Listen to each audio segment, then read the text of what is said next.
দেশে কি চুরি বন্ধ হয়ে গেছে? ডাকাতি বন্ধ হয়েছে? ছিনতাই বন্ধ হয়েছে?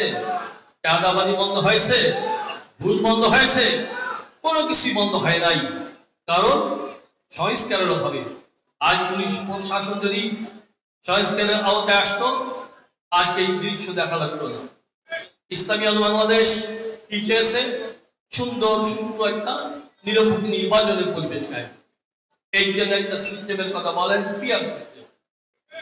কেন চেয়েছে? দেশের কল্যাণে, দেশের মানুষের কল্যাণে।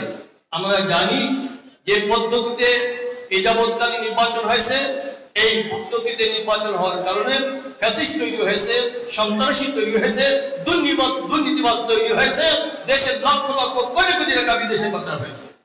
এই জন্য আমরা পিয়ার সিস্টেমের কথা বলেছি। কিন্তু অনেকের পছন্দ হচ্ছে না। কেন পছন্দ হচ্ছে না?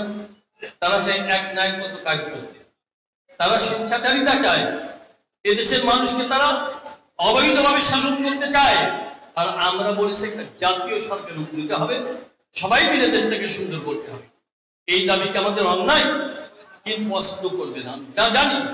যেহেতু আমরা ইসলাম প্রতিষ্ঠা করতে চাই, ইসলাম কেন পছন্দ হবে না, এইটাই প্রশ্ন। আচ্ছা, ইসলাম যারা পছন্দ করেন না, সমস্যা কি ইসলামের মধ্যে না তাদের মধ্যে? তাদের মধ্যেই। কেন?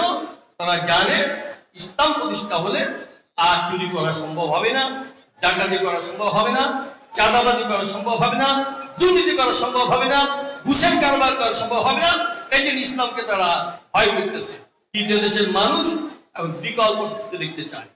এতদিন জুলুম অত্যাচার, যে কারণে কোটি কোটি মানুষ, তারা 18 কোটি মানুষ তাদের পিতা দেয়ালে ঠেকে গিয়েছিল।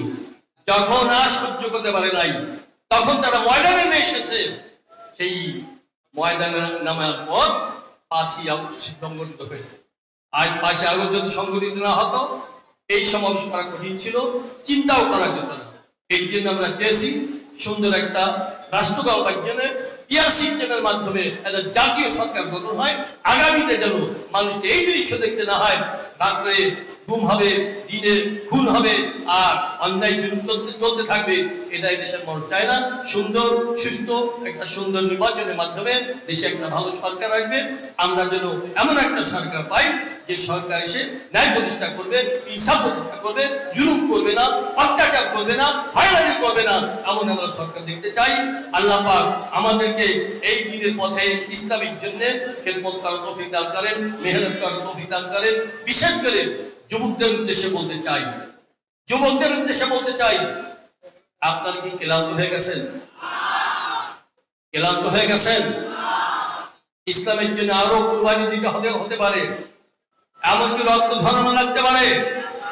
শুধু এতটুকু বলতে চাই, যার গায়ে যতটুকু ঘাম আছে, যতটুকু রক্ত আছে, যে কয় পাউন্ড রক্ত আছে, এই রক্ত গায়ে ইসলামের জন্য, দেশের জন্য, মানবতার কল্যাণ ইনশাআল্লাহ বাজার করতে হবে। ইনশাআল্লাহ রাজি আছি কিনা? রাজি আছি কিনা? আল্লাহ তৌফিক দান করেন। আমিন।